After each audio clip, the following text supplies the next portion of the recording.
What is the infrastructure and who pays for it? How old is it? Those are the things I'm trying to understand. And most importantly, the number of lots, but even more important than that, the number of paying residents. You're listening to The Life and Money Show, a podcast that brings you the stories and strategies of people who are living a meaningful and intentional life by design, building true wealth for their families, and impacting the world around them.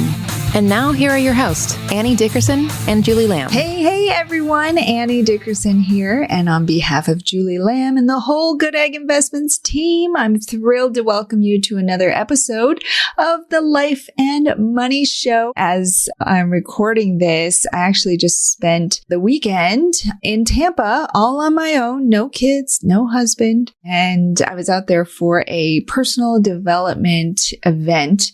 And somebody said to me, wow, that sounds so nourishing. And it was. It felt very soul nourishing. And, especially as busy moms, we just have to do that for ourselves sometimes. It's not always easy. And my husband certainly wasn't happy about having to take the kids and do all the things. But, he made it work. And my mom jumped in as well. And so grateful. So this event, let me just tell you a little bit about it because this is kind of my woo-woo side. Some of you may know, or maybe you don't, that I'm a little bit of a woo-woo person. I don't let it come out a lot on the business side because I get it where this is about real estate and it's serious, right? But, some of you have heard me tell the story of how I manifested this home that we're living in right now, which is in the Berkeley Hills in California, and started out years ago where we were living in this home in North Oakland, and the homes in Oakland are very close together. And the house right next to ours was hot pink. It was like Barbie pink it was falling apart, broken windows, just old cracking paint, all of that. And people asked me, well, if money were no object, what would you want? And I said, oh my gosh, I would love a house with a view. I love a house with a view. But I realized there was a part of me that felt like I didn't deserve that house with a view because I thought, well, I would just be throwing that money right out that window, literally. That's what my parents always told me growing up. They said, you got to be practical and you got to be frugal. But once I broke through and I realized that's what was holding me back, I was able to manifest this house that's way better than I ever could have imagined. In fact, recently we had a get together for Goodegg investors here at my house. And so if you were here, you got to see the tremendous view. It's breathtaking. You can see the entire bay. In fact, we have these floor to ceiling windows in our living room, and we put down a kind of a floor mat, I guess, like a little cushy mattress kind of thing there. And I can actually lie on the floor and see the entire bay. I can see the Golden Gate Bridge. I can see the Bay Bridge. So much of Berkeley. It's just spectacular, and it's better than I ever could have imagined. And I know that I didn't do it on my own. And this is the woo-woo part of me. I know that there are forces in play, not only in my life, but also in real estate, whatever you believe. That's the woo-woo part of me coming out. And so this event that I got to go to in Tampa, it was put on by a company called Hay House. If you've read You Can Heal Your Life by Louise Hay, she was kind of a pioneer in the self-development or self-help space. And her publishing company, Hay House, put on this event. They've done it every year for, over 20 years, but they had to take a break for COVID. And so this was their first year back since 2019. And you know how whatever your thing is in life where you're like maybe not quite, quote, normal, and you're like, oh, I don't know, some people might not like me for this or accept me for this, or I don't feel enough in this area. Well, I got to be honest, that woo-woo part of me felt like that before this event. And then I went to this event and there were over 2,000 of my woo-woo people there. There were psychics, there were mediums, there were tarot card readers, past life regression practitioners, the whole gamut. And I'm not I'm not even that far into it. I'm curious about all of this stuff, right? But just to see that there were all these people who they weren't afraid of this part. They were like, wow, I'm really into this. I want the world to know that I'm into this. I'm like, yeah, I want to be that way. I want to get behind that too. I want to let my freak flag fly too, right? And so I don't know why I'm sharing that story, but hopefully there's somebody out there who really needs to hear that, because we should all let our freak flags fly. Let's be honest. So anyway, woo-woo aside, now let's talk about our guest today, Amanda Cruz. Her focus is on mobile home parks, and wow, are you in for a treat. Amanda has an amazing story. She worked in the corporate world for years. In fact, she just retired last year in 2022 after years of realizing that the corporate world wasn't right for her, and first starting a side business while she was still working her full-time job and had a newborn. And so when that flopped, then she really pivoted and she found real estate. And one thing led to another, and she and her husband together discovered mobile home parks. And that's what they focus on now. And so in this show, she really walks us through why mobile homes, what was so good about mobile homes, how they've been able to build up their business and find deals to buy, and how she's expanded even beyond mobile home parks at this point. And she has taken on investors into her deals as well, and really has a passion for helping others, particularly other women who are in the real estate investing space. And so just such an inspiration across the board, and a story of someone who's accomplished so much in such a short amount of time. And with young kids too, her kids are currently 6 and 3. So she's done a lot of this while her kids have been very, very young. So I think you're really going to love this story. So much good stuff in here. Now, before we dive in to my conversation with Amanda, I did want to let you all know that we actually have not one, but 2 open offerings right now. So if you're looking for a place to invest your capital at this point, I know there's a lot of crazy headlines out there and there's a lot of uncertainty out there, but if you're a longtime listener of this show, you know that this is the time when everybody else is running scared.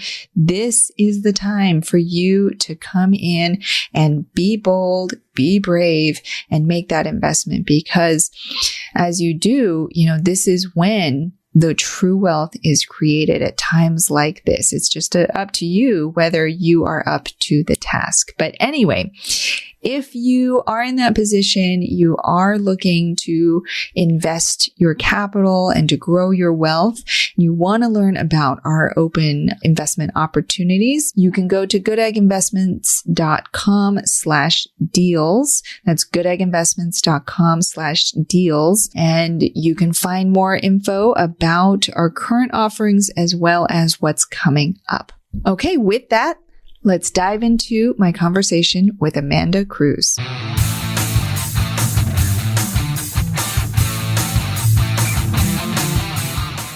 Amanda, welcome to the show. How are you? I am doing great, Annie. Thank you so much for having me.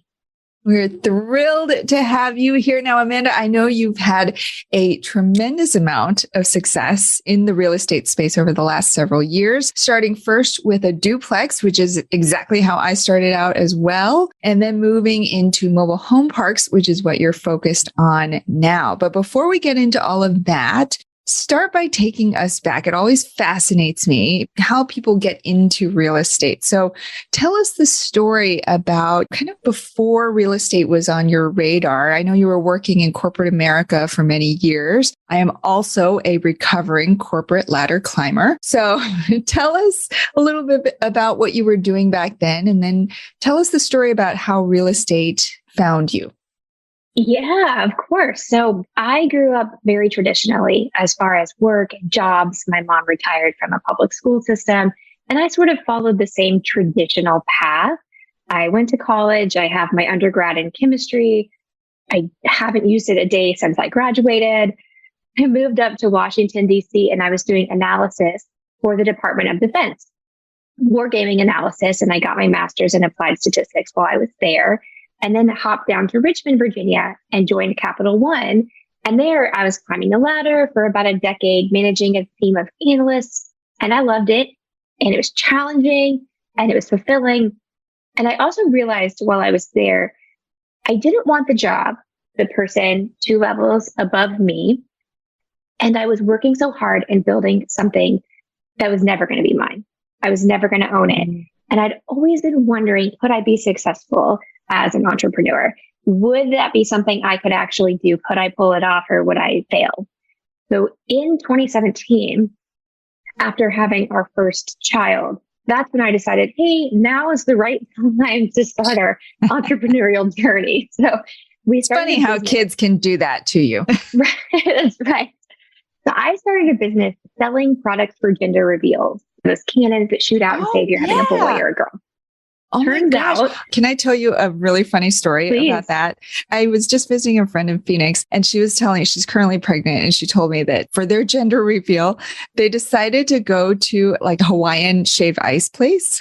So it does sound fun. They handed the person the gender, and then they said, could you just put something in the middle, like a color in the middle? And then so they only had limited flavors at this place. So they said, okay, well, we'll do island berry if it's a boy. And we'll do like, I don't remember what the other one was, like guava if it's a girl. And then, so the colors are so close together, right? So they start eating and they eat all the way to the bottom and they haven't found the color.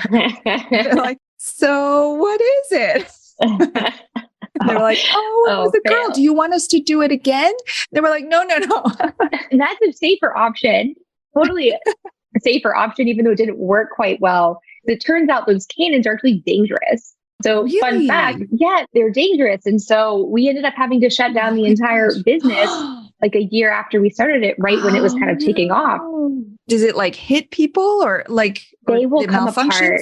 The cartridge is compressed air, and it will actually occasionally come apart from the cardboard piece as the top. So not something you want, especially around pregnant people, but really around anybody. Yeah. So that was super fun. And obviously I was devastated. I'd been doing this. I did everything myself. I did it the slow way. I did my own Pinterest marketing, just things I know nothing about. I built my own website. Yeah. Wasted like a year of time doing that, learned a lot, and then totally had to shut it down. But I'd always been interested in real estate. When I was in college, I rented a place my senior year with other girls, and it was owned by somebody whose daughter used to be in college, and they were still renting it out. And I could do the simple math, how much we were paying, how much the places were going for. And that kind of triggered me. One day I should own some real estate. I should do this. And so in 2018 is when we really got into real estate and started learning a lot about it after the business failure, and bought our first duplex. So we made that nicer, put some tenants in place. That went well. Were you still living in Richmond at the time, or had you moved? We had actually moved back to North Carolina. So that's where I grew up, and we moved back here about 5 years ago. So actually we had sold our only home that we owned, our first home we ever bought in Richmond, and bought that duplex in North Carolina before we even bought ourselves a single family house. So we only had a rental house at the time, not even our own. Our landlord was like, she had to be called, I guess, about the loan. And she was very confused. She's like, you guys are buying a house. We're like, yeah, but we're still going to live here in your house. That's so funny. And so you bought this too. Was it already like there were people living in it already when you bought it, or? No, it was a husband and wife had gotten split up. So she lived in one side, and she actually let her teenage daughter live on her own in the other half of the duplex, which is beyond what I would conceive I would ever do. But it was cool. Fascinating. So they moved out, and we got tenants in place. We did a couple more burrs, single family. Mm-hmm. And I'm sure happened with you, Annie. Goes great. Things are okay. Maybe it doesn't go perfectly. We don't love managing contractors, but it goes fine. And then you make a couple $100 a month in cash flow. You're like, wait, I did all this work and it's going to take me so long to get to financial freedom. There has to be a better path.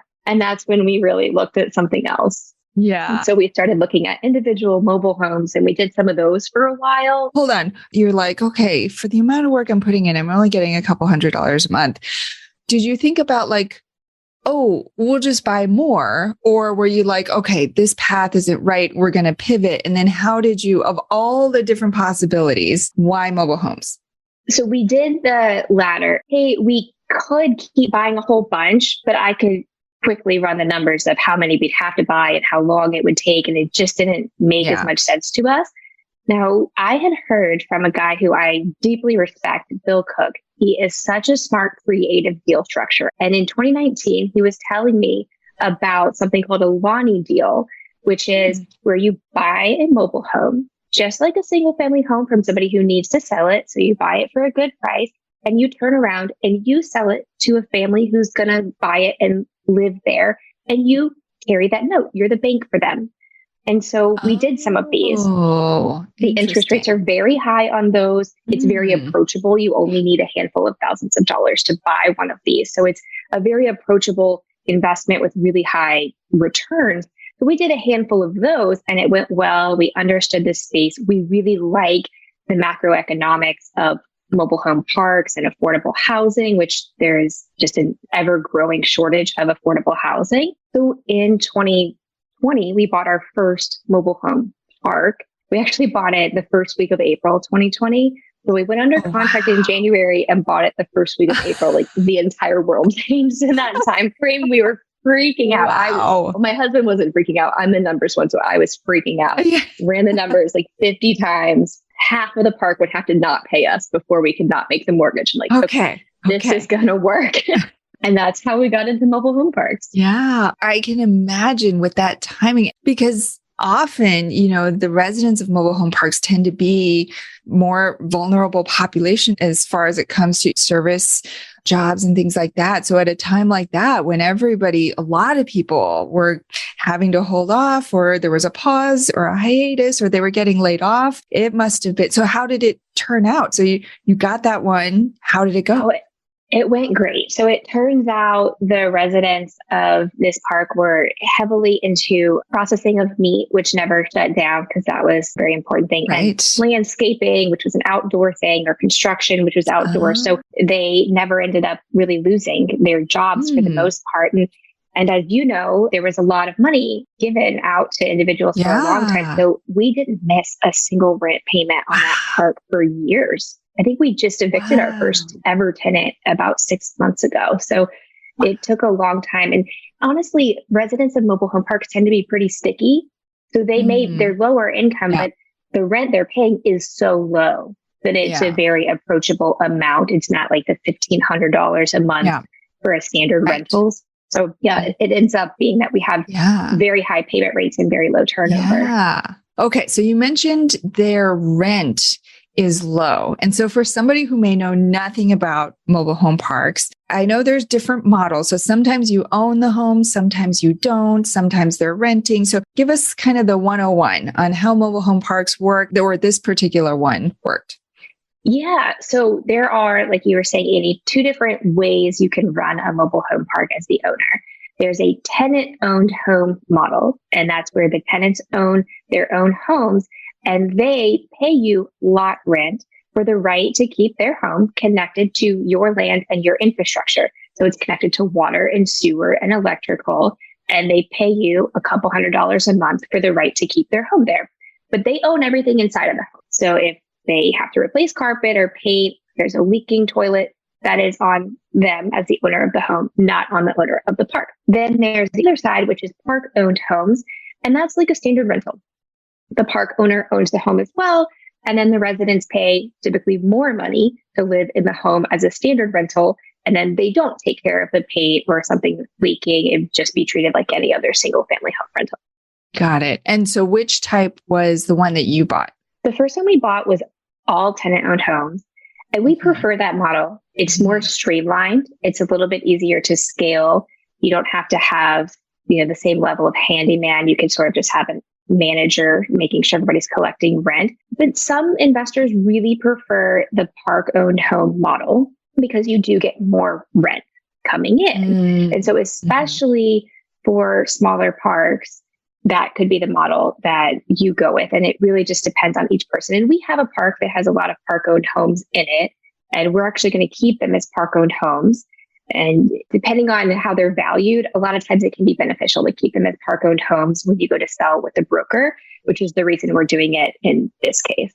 I imagine with park-owned homes, you do get more rent, but there can probably be a little more risk with potentially things breaking down. And especially if it's an older home, then there's just more risk.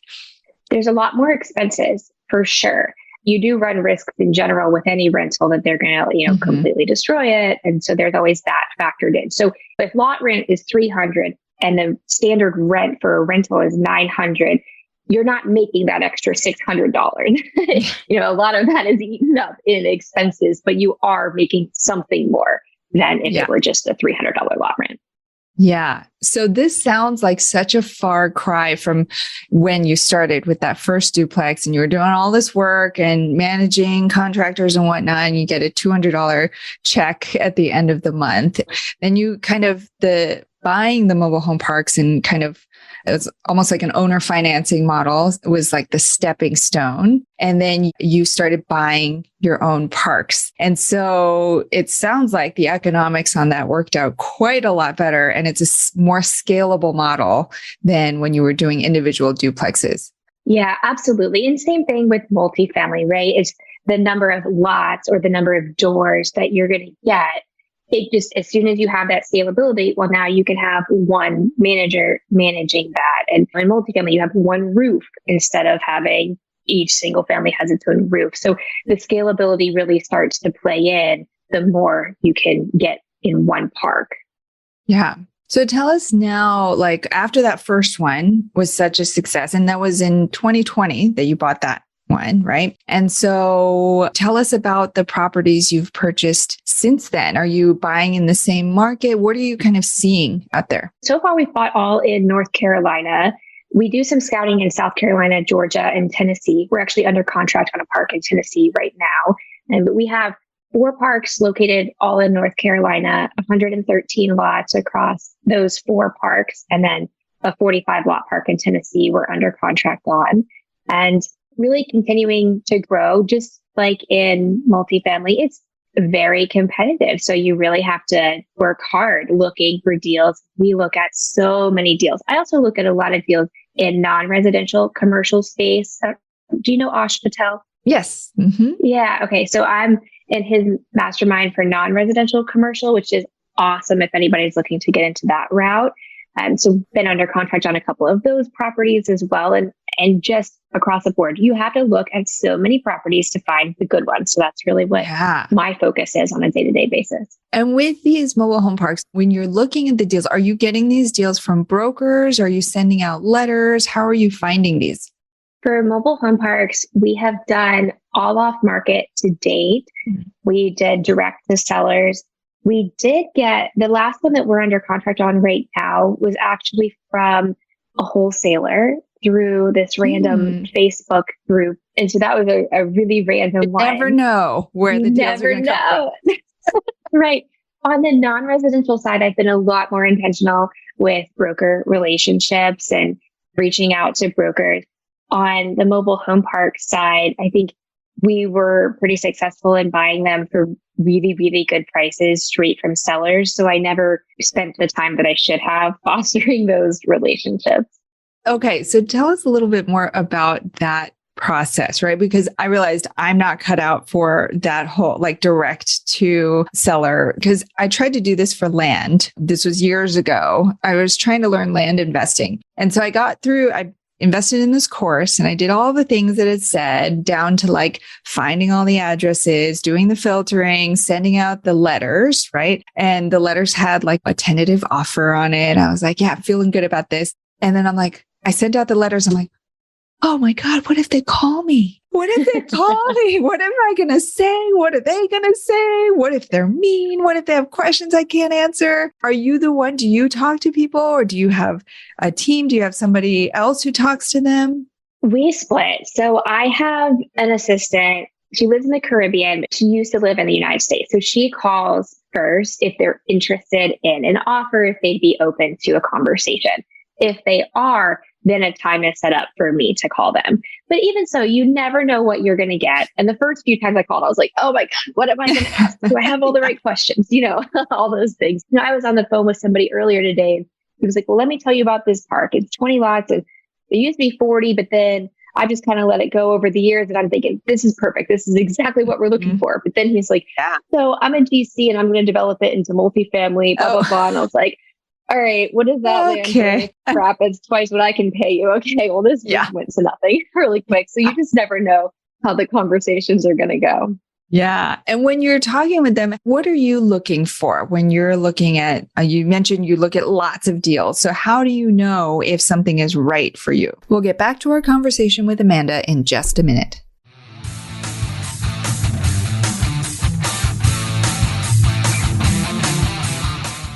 Have you been thinking about investing in real estate, but aren't sure you have the time or the desire to manage the investment? Perhaps you're afraid, like we were, that you'll make the mistake of choosing the wrong mortgage or the wrong team and lose your entire investment. Well, that's exactly why we created the Goodegg Investor Club. We do the work of identifying solid real estate investment opportunities in the best markets around the country and then partner with you to acquire these investments, and then we'll all share in the returns. We'll identify the growing markets, strong, experienced teams, and the solid deals. We do all the heavy lifting of managing the tenants and the renovations, and as a passive partner, you get to enjoy all the benefits of investing in real estate, monthly cash flow, long-term appreciation, and the ongoing tax benefits. When we first discovered passive investing through real estate syndications, we realized it fit perfectly into our busy lives. We could put our money to work for our families, work less, and get more time back in our days so that we could focus on what matters most and discover our true passion and purpose in life. We've now helped hundreds of people invest passively in real estate syndications and are seeing the positive impact it's had on their lives. We invite you to partner with us by joining the Goodegg Investor Club today so you can start putting your money to work for you and get more time back in your day, because we know that when people have more time in their days, they can do the true work they were intended to do, and the world will be a better place. To sign up for the Goodegg Investor Club, go to goodegginvestments.com/invest and we'll take it from there. That's goodegginvestments.com/invest.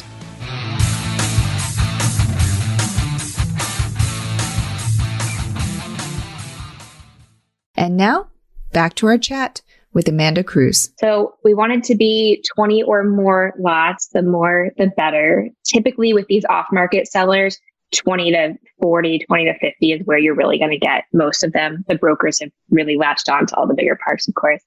I want septic is fine. I don't love septic as well, unless we can move it to city infrastructure.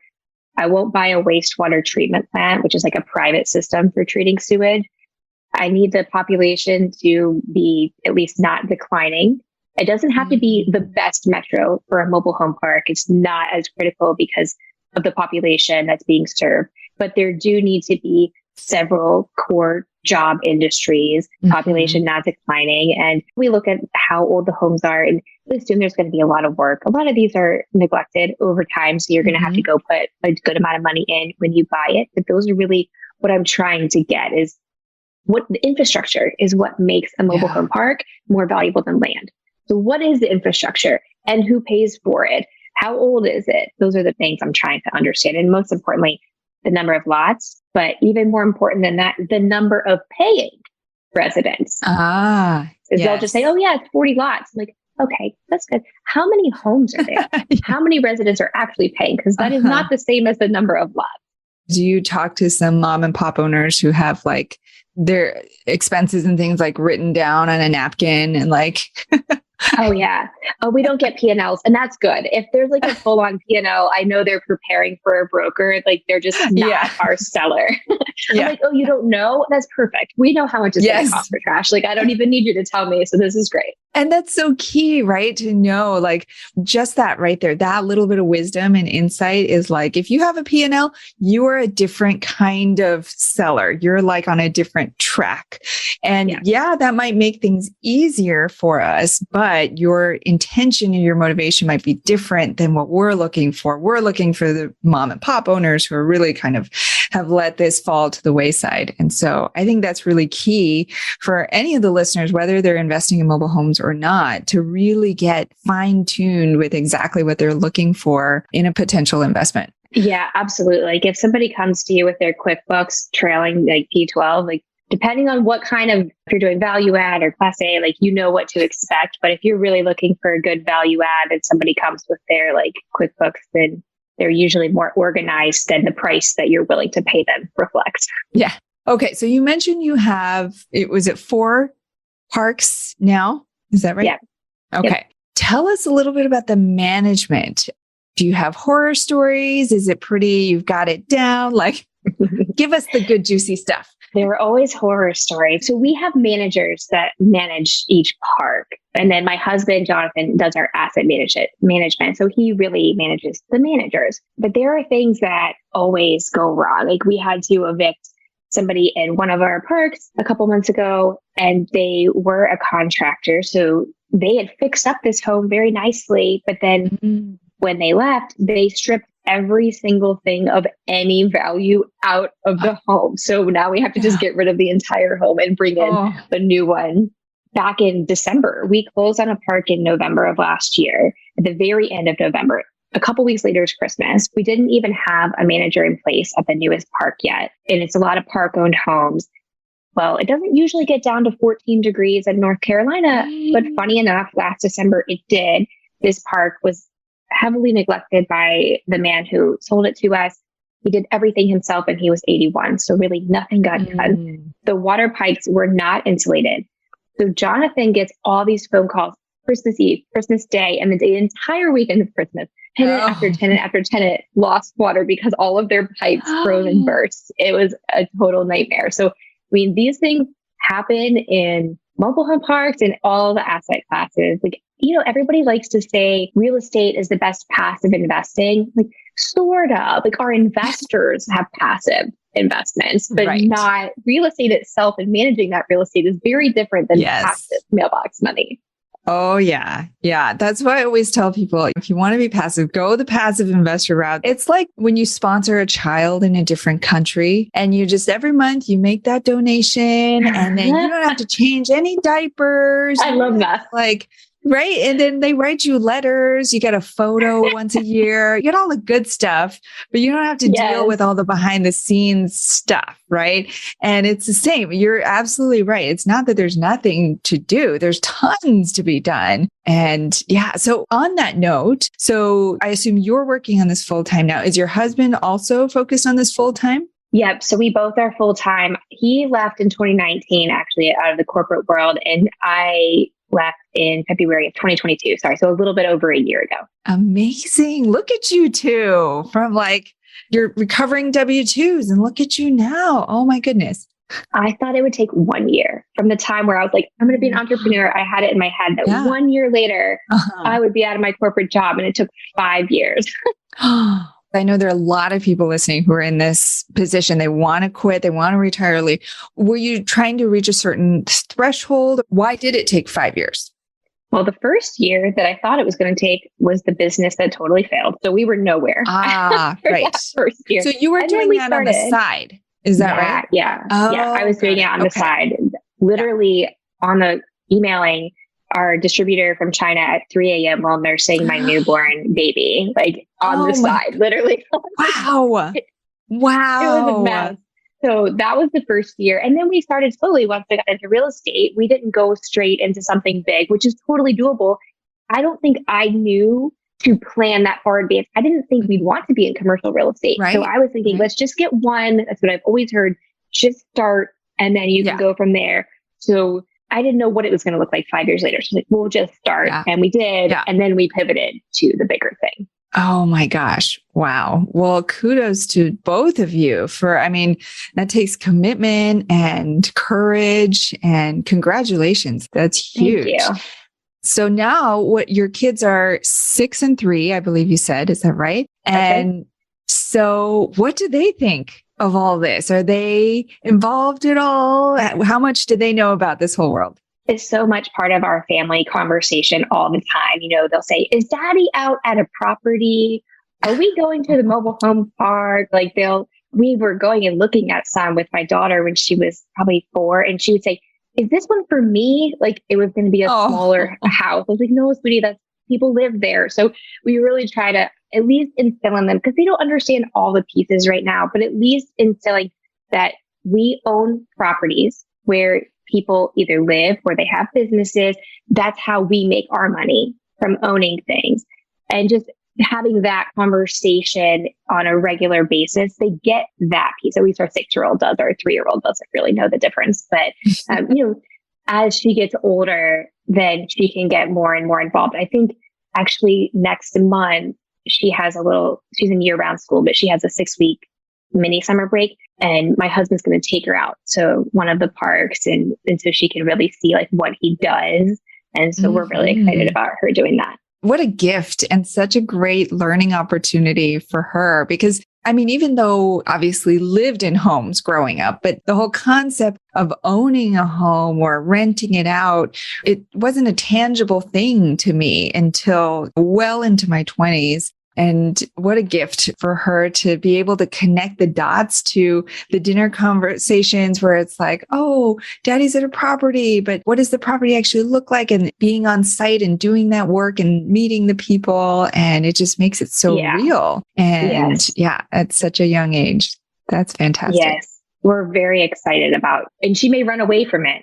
We try to not talk about it too much, right? But but at least she understands there are alternatives to working for somebody else. Exactly. And that was what I've always wanted for my kids too, is not that I don't care if they ever invest in real estate, if they get into real estate, if they start a business, doesn't matter to me. But exactly what you said, I want them to know that this option is there for them. If they want to do something, if they want to volunteer or they want to do something that may not pay a lot, I want them to have the freedom to do that, knowing that there's this other option. I think so many people just don't even know. They just figure my job is my only way to create income. So I got to figure out some way there, but just to have that option. Yeah, I love that. I didn't know any better growing up. My parents didn't invest in anything, right? They had just their retirement accounts, but that was it. And they didn't really talk to us about even that. And it's something at least we can both give to our kids. Yeah. But that being said, before we wrap, I did want to pull out a couple of key insights I heard you mention throughout, which tell me that you are the kind of person that you're always thinking critically and with your eyes open. I remember early on in your story, you said that when you were in college, you were sharing an apartment with some other roommates and you were thinking and you did the math. And you're a math person, I can tell. And you were doing the math and you were like, wait a second, I know how much they paid for this and I know how much they're making off our rent. And that was something that never occurred to me until well into adulthood. I never even thought beyond the rent check that I was giving out. That was a really key, insight and eye-opening moment for you that took you kind of on this path and opened the door for you. And then the other one was when you were in your career at, I think it was Capital One, and you mentioned that you saw what the person 2 rungs above you in the ladder was doing. And you were like, that's not for me. And I just want to commend you because there's so many people who either don't take the time to even look up and see what's above them, or they see that and knowing that it's not for them, they're like, well, what else am I going to do? I mean, I'm on this path and I'm just going to keep going on. But I think between those things, you really you were thinking critically, then you saw that and you were like, I'm not willing to accept this. I'm not going to accept this. I'm going to figure out a different way. Yes, maybe the first business was more of, you paying tuition rather than it being a business success. But it's clearly led you to, when you started down the mobile home park, it's not like you started from scratch because you had this experience from that previous business. And so, wow, what an amazing story. Thank you. I really appreciate that. Yeah. And so, all right, Amanda, are you ready? We're going to transition into our Life and Money Show Spotlight round. We're going to ask you 3 questions. All right. We ask all our guests. Ready? Yep. Okay. So the first question is about your life and money. So tell us one thing that you're doing to live a meaningful and intentional life by design. Yes. So we work 3 days, or I should say, my younger child goes to school 3 days a week. He's 3. So he goes Monday, Wednesday, Friday, and he's home Tuesdays and Thursdays. So Jonathan and I each work 4 days a week, and we have 1 day each where we just spend with our 3-year-old. Oh. Yeah. So we get 1 day before he's off in kindergarten, and then, which is really nice. I call it my mommy day, and Jonathan has his daddy day. And then my older one is in year-round school. So she has off chunks of time, usually 3 weeks at a time. So we can just take off because we have that freedom now. Yeah. So we'll take them on a trip or just spend quality time with them way more than we ever would have when we had to account for our vacation time. Mm-hmm. It's so hard. I want to be looking at deals every day and moving forward, and I'm comparing myself to people who don't have kids and don't have families, but this is why we do what we do. So we'll spend the time now to do it while we can. I love that. Not having to ask for the PTO. It's just such a weight off your shoulders. Yes. And your kids are only going to be this age for so long. And you don't want that limit of the PTO to be the thing that kept you from spending all this time with your kids while they still want to spend time with you. Yes. All right. Second question is about others' life and money. So share with us one life or money hack that has really helped you along the way that you think will help others as well. So I don't know how much of a hack this is, but something that I think has been super helpful to me and Jonathan is intentionally, we have time together. We go on date nights at least once a month. We go away for the weekend together a couple times a year. And our kids are really young. So most days in the evenings, it's like a circus. Last night, I thought it was a circus in here. I was getting hit in the head with the balloon while we were trying to corral them to the table. Like, it's not us saying, what are your dreams for the future? Where do we want to travel? Right. What would we like to do? Like, we're like, hey, stop hitting your sister. Can you please take some bites of your food? Right. And so going away and removing ourselves from day-to-day circus life allows us to reconnect in the way that made us fall in love with each other in the first place. And what are our dreams and where do we want to be? And so we do that very intentionally. And I think that's just helped us, continue to have a happy marriage. Yeah, such a good tip. And especially since you guys work together as well, it's almost like a family board meeting where you go off and you need that time to reconnect. And I mean, I know a number of people who focus entirely on their kids. And yes, it's a big undertaking raising kids. And they're only going to live with you, hopefully, for 18 years, right? And then it's just going to be you and your spouse. And if that person grows into somebody that you no longer know, that's going to be a problem. And so I think it's so wise that you guys are investing that time together intentionally and really making sure, especially as you grow this business together, that you're aligned every step of the way. Yes, definitely. All right. Third question is about the world. So tell us one thing that you're doing to help make the world a better place. So real estate has given me so much, right? It changed our lives. And I really try to give back. So yes, we have passive investors and I do talk with you or anybody else about it. But I also I speak at RIAs, at local RIAs, the people who are just learning about real estate. Or I recently did a Invest Her Drive webinar with Liz and Andres' group.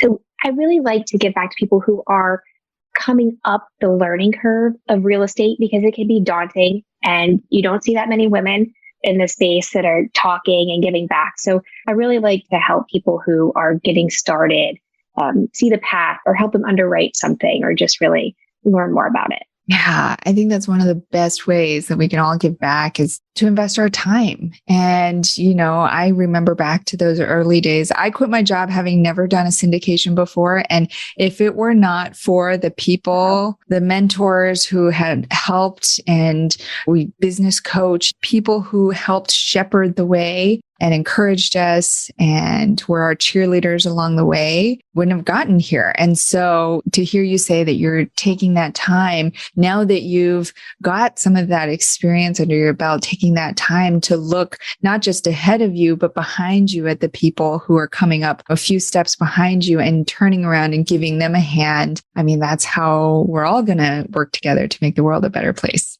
So absolutely, love that so much. All right. Well, Amanda, this has been such a pleasure. I know that people are going to want to follow up with you and learn more. And whether it's just to pick your brain and learn more about how to get into this themselves or perhaps how to invest with you. So tell them if they're interested, what's the best place to go or best way to follow up with you? Yeah, our website is voyageinvesting.com. You can join our investor circle there to see any passive opportunities we have. And come connect with me on LinkedIn, Amanda Cruz. And I also post occasionally on Instagram at Investing with Amanda. Fantastic. Well, for all our listeners, we'll have all of that in the show notes. Amanda Cruz, mobile home park investor, syndicator, and entrepreneur. Amanda, thank you so much for being here with us and our listeners today. Awesome. Thank you, Annie. You've been listening to The Life and Money Show, the #1 podcast for people who, like you, are living a meaningful and intentional life by design, building true wealth, and making an impact in the world. For more resources, check out goodegginvestments.com and be sure to join the Life and Money Show community on Facebook. And if you got value out of this show, please subscribe and give us a 5-star review so we can continue to bring you amazing new conversations.